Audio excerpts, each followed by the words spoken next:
welcome racing enthusiasts to another episode of Blinkers Off. And this week it's the $1 million Stradbroke Handicap, and what a race it's going to be. Will your song be on song? Will the 3-year-olds take it out? Or will it be another one down in the bottom of the weights? And joining me is 3-time premiership winning jockey and Brisbane premiership winning jockey Larry Cassidy. Welcome, Larry. Thanks, Jess. Great to be back, and what a great day we have Saturday. 3 Group 1 races with Queensland's signature race, the Stradbroke Handicap. Now worth $1 million to the winner. Total prize money $1.36 million. And what a great day it's going to be. And Larry, 10% or 5% of $1 million, not a bad payday. 5% would be lovely. And also joining me is our form analysis and big-time footy coach, Ben Perkins. Welcome, Ben. Yes, good evening to everyone around Australia. And for all your racing needs, you can join me on itips.com.au for tips on every race in Brisbane and rugby league and footy tips as well. Go to itips.com.au. Now, as well, we're going to get straight into it. But before we do, we've got a lot of prizes to give away on the show. We've got tickets to the Mackay Beach Horse Racing Festival up there in Mackay. We've got $680 worth of tickets to give away. Now, it's a double pass to the VIP Sirame Marquee tent. Well worth winning. So just send us an email and send us I'm in at info@blinkersoff.com.au. So well worth winning if you can get your way to Mackay. It's a great day up there on the festival. As well, we've got Ipswich Cup tickets to give away, so tune in. Follow us on Twitter, where we will give them away on there. As well, we've got tickets to the Storm and Titans game coming up on the 24th. As well, for our Melbourne viewers, we've got tickets to the David Burke Provincial Day on the 22nd of June. And as well, welcome to our Adelaide viewers. Now we're going to get cracking into it and find you plenty of winners, and I'm sure we're going to do that over the course of the show. Now we're going to review the JJ Atkins over a mile, and Ben, it looks to be a very open race. Well, it's open if you take on the favourite, Romantic Touch, which is what I'm going to do. Not many horses can sort of lead over 1,600 metres anywhere, let alone Eagle Farm. So I'm taking it on. It's like a $2.30 favourite.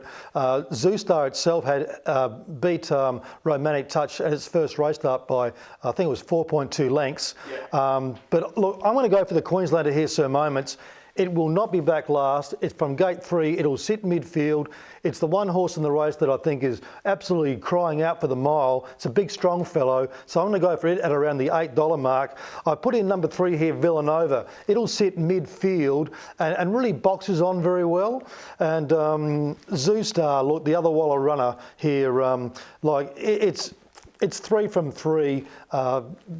It was powerful on the line as well. It was very strong. Yeah, it was strong. Yeah, it was strong, definitely about that. Larry, your brother's riding it, Jimmy. Have you had a word to him about his rides at all? Do you ever talk about what he's riding? Oh, I just have a chat to him on the day, but he's in the zone and I'm doing my thing.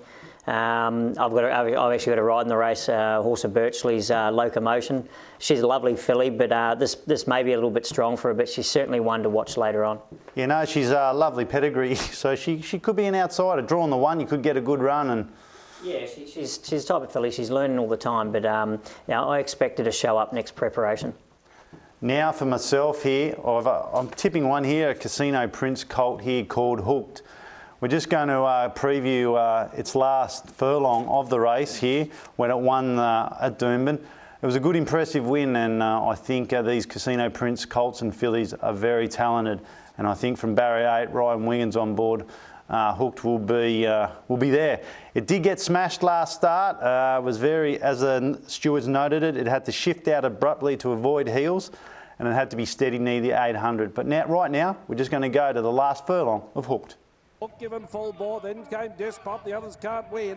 Vohard in front, Hook will have the final shot below the 100 metres. Hook coming after Vohard, taking the lead, and the favourite is home. Hooked in the end, a soft win, beat Vohard. Despot. Yeah, there you saw he did finish it off strong, and I think the mile's going to be right up his alley. And from barrier 5, Ben, you're shaking your head. You don't think you can win? No, I had it going for the first 4 last start. That last 100 metres, the jockey didn't ride it out strongly. It got the stitch. And number 8 in this race. What were you watching? Paxam, that didn't get to the line at all strongly. Paxamadia.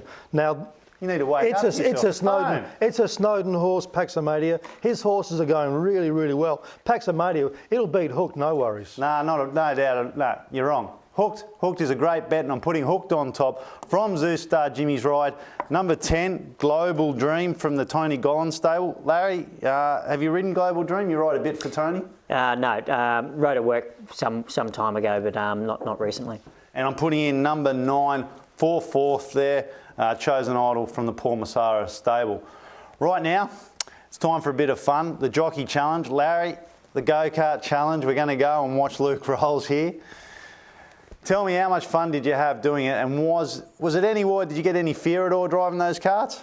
No fear, yet they certainly go fast, and because you're so low to the ground, you feel like you're going even faster. They chuck you around a bit, quite a tight course, but geez, they get up some speed, and what a great day it was. Yeah. All right, we're going to go and watch Luke Rolls in the Jockey Challenge. And by the way, Paxamadia can't win.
All right, now we're talking about the Queensland Derby over the 2400, or in the old scales, a mile and a half.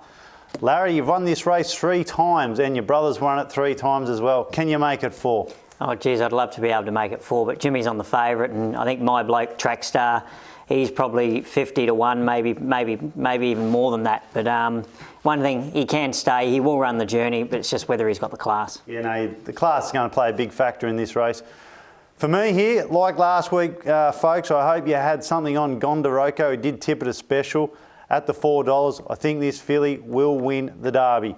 We were just talking previously, should fillies be allowed to run against the boys in the Derby? Oh, I think so, and I think Gondoroko is a great bet. As I mentioned, this filly has the pedigree to win this race. She's by Zabeel out of our Carnegie mare. The wetter this track gets, now if it's rated a dead at the moment, if we get a shower of storm over Friday, over the night time, this filly will even firm and win by even further. I'm putting Gondoroko on top from Hawkspur. I'm going through this form line here. The Hawkspur form line through Honoris and Survived for 2nd, 3rd and 4th. Ben, what have you come up with? Well, I'm going for number 4 here, Survived. I thought what it really needs is a dead track, sunny skies, and I can see it coming down the outside like one of those vintage New Zealand stayers, which is, you know, really classy horse. Yeah, you'll get back in the field. Oh, it has to get back from that barrier as well. I will declare one thing to you. I reckon number 2, Honorius, will finish in the first 4. So I say to you all, Rove number 2, Honorius, it's going to finish in the first 4. It's fitter for its last run, and it's going to run a really good race. Number 1, Hawkspur, has been very kind to me. I've been backing it at all its wins. It's going to get the run of the race again.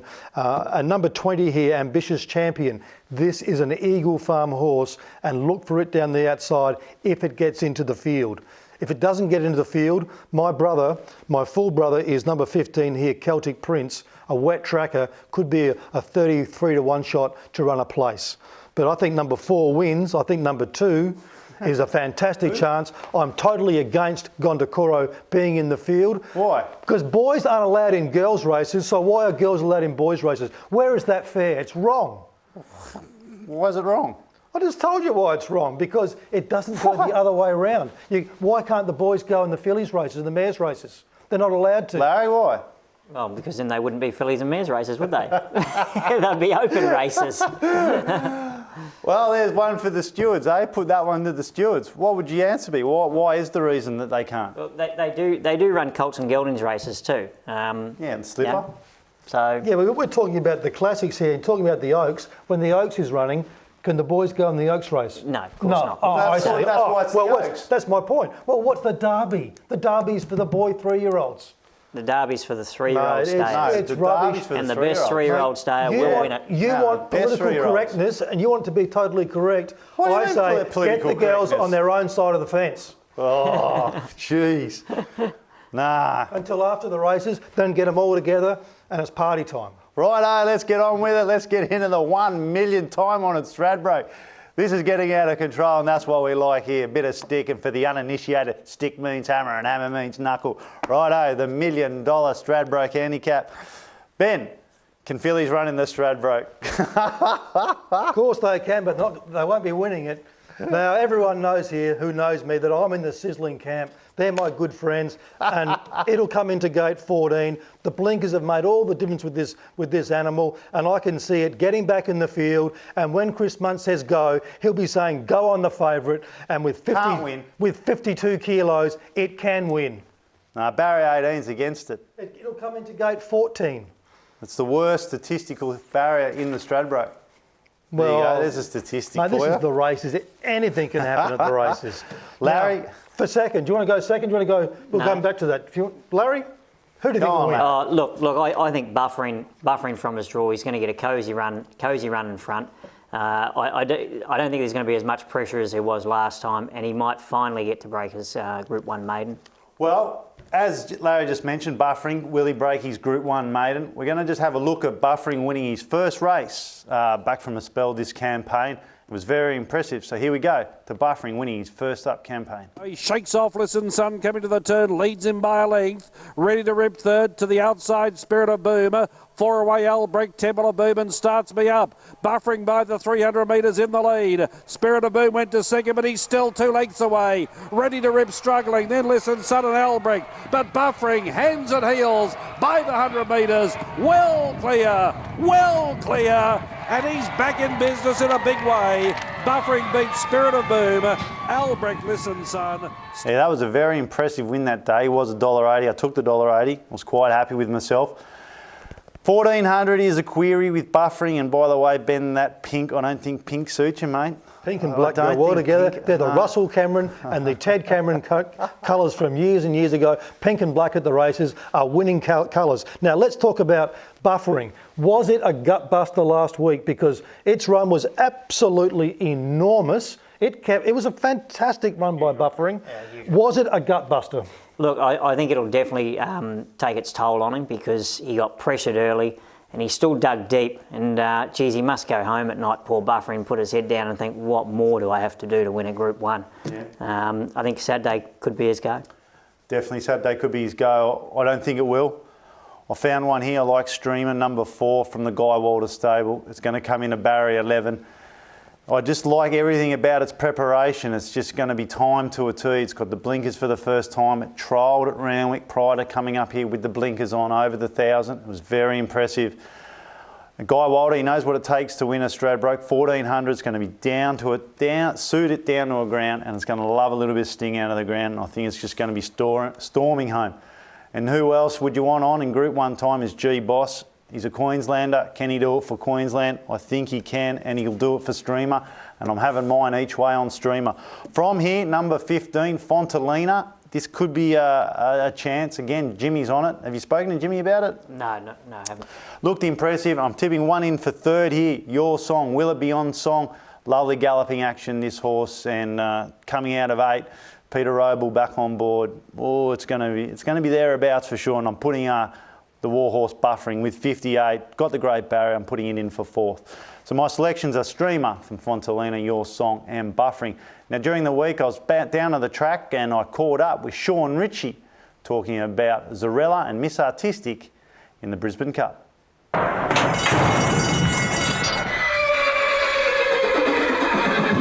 Joined by Shaun Ritchie with runners in the Brisbane Cup on Saturday, and as you can see on the screen, Shaun, you got two lovely runners in Miss Artistic and Zarella. How are they faring up over the week?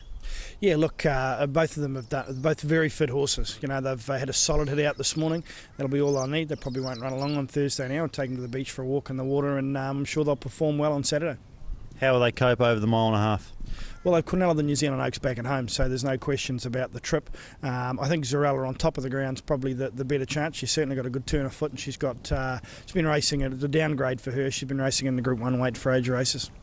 How do you find horses perform when they come back from a Group 1, when they drop in class? I think the key thing is the weight for age back to a handicap for her. Some of the horses she's been racing against, she's on level weights with, having to give her a few kilos now and obviously a drop in grade. So she's in a comfortable place in the weights, and she's a very fit horse. So as long as she gets a good track, she'll run particularly well, Zarella. Just on a lighter note, your opinion on Robbie Deans? Robbie Deans, you look, great coach. I know what you Aussies are done to him. Cheers, mate.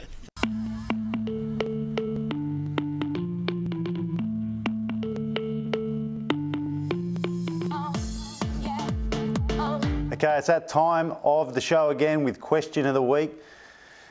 Now, for the tickets to the Ipswich Cup, name the two winners that Larry Cassidy has won the Ipswich Cup on. There you go. You're going to have to Google that one if you can find it. Now, they weren't that long ago. They weren't. How long ago roughly were they? Well, one was probably 3 years ago, and the other one was probably about 5-6 years before that. Well, there you go. There's a little hint. Who were Larry Cassidy's two winning mounts in the Ipswich Cup? Now it's that time of the show with sports talk, and we're going to get into it. First of all, the AFL. Ben, now, if the third umpire is any good, the video ref, and Richmond don't get into the finals, what happens? What's the use of having them if they're not going to use them? Do you mean Richmond? I think Richmond are well on their way to the finals after their terrific win against the West Coast Eagles. But didn't they play Freo and then they were disallowed a goal? No, look, Richmond's on the up now because Mark Williams he's taken over the tackling and the goal kicking there, which means that those two standards at Richmond were way down, and now they're going to be way up. In fact, Mark Williams should be approached by the Melbourne Ladyboys Football Club and given the job, because Mark Williams is a sensational motivator, and he gives the best speeches that you've ever heard. In fact, I'm telling you now, if you get in front of that in that room and hear Mark Williams go berserk at the players, it is absolutely magnificent. Yeah, but listen to this. What happened to Port Adelaide after they won the flag? They just went on a downward slide. Now they're on the downward slide. They're on the way out. Mate, we were up there for year after year after year, and then it was about the expression of contentment of having won it.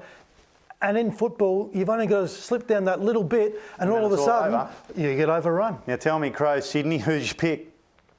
Well, I'm going for the Crows because I'm sick of Paul Roos sitting there saying the Swans are the hardest working team back and forth. Well, I'm telling you, if you work back and forth every week that hard, there are going to be times when you're not there, because no team without the use of drugs can go back and forth every week at 100 miles per hour. So there's going to be games where you just don't put in. I reckon the Crows need to win this game. The Crows go super well at Amy Stadium, and I reckon they get about 10 points head start. They should get 14. They're a chance. Now we're going to get into the Lions versus the Aussies. Can the Lions take on the Aussies and beat them?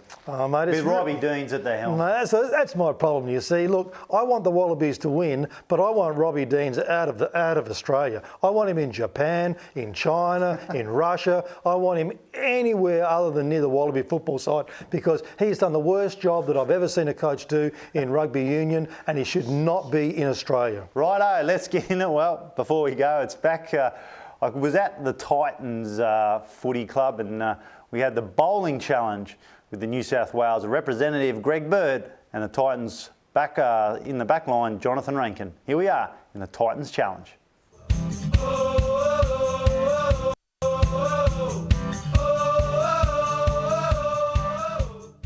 I like playing law bowls, but Ranko's been pretty good in warm-up, so it should be interesting. Ranko, backs have the lead. You think you'll continue that today against the forwards?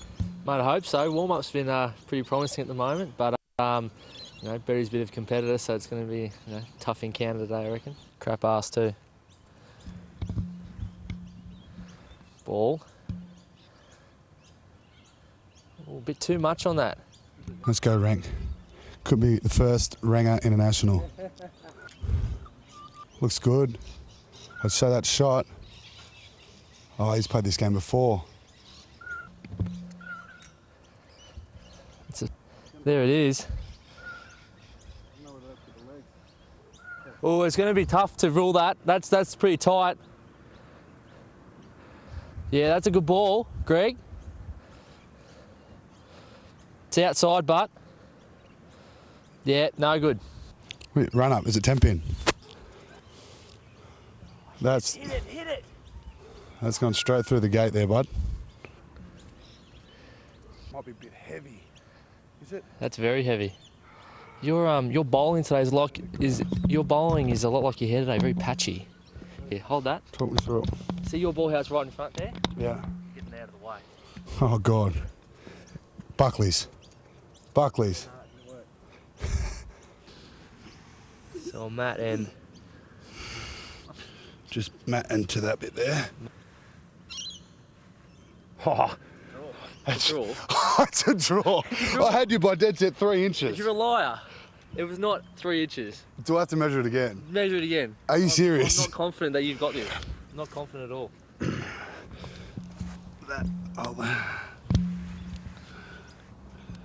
That's to there. Okay. All right? So to the bottom of the bottom of the line. Okay.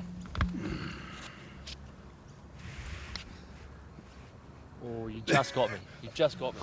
Actually, you say bottom. Oh my God. Are you serious? Back's got this in the bag, mate. I just want to make sure. You say bottom? No. Yeah, the bottom. But that was the opposite end, you idiot.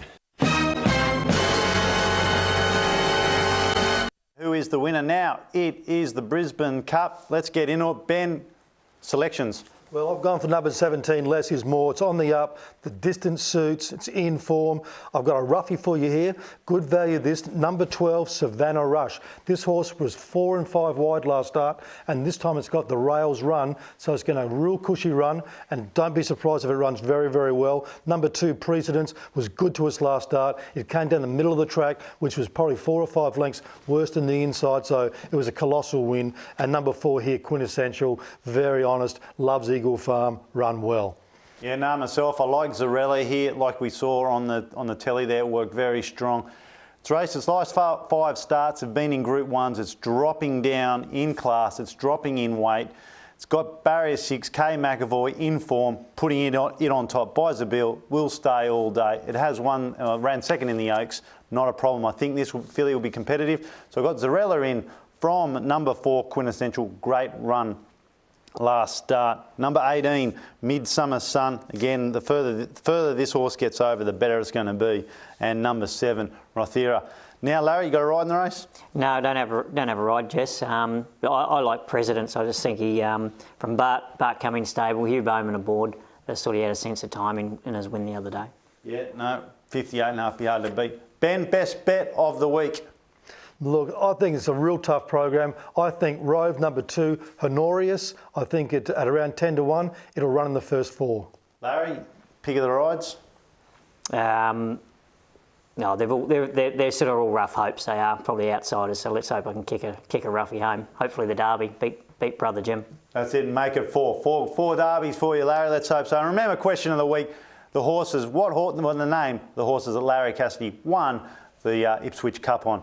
Well, that brings us to an end of Blinkers Off. It's great having you, and say now as well, before I quickly forget, don't forget to email us with for the tickets for the Titans and the Storm tickets and the David Burke Provincial Day. And that brings us to an end of this segment. Thanks for joining us, and we'll see you next week on Blinkers Off. Bye for now.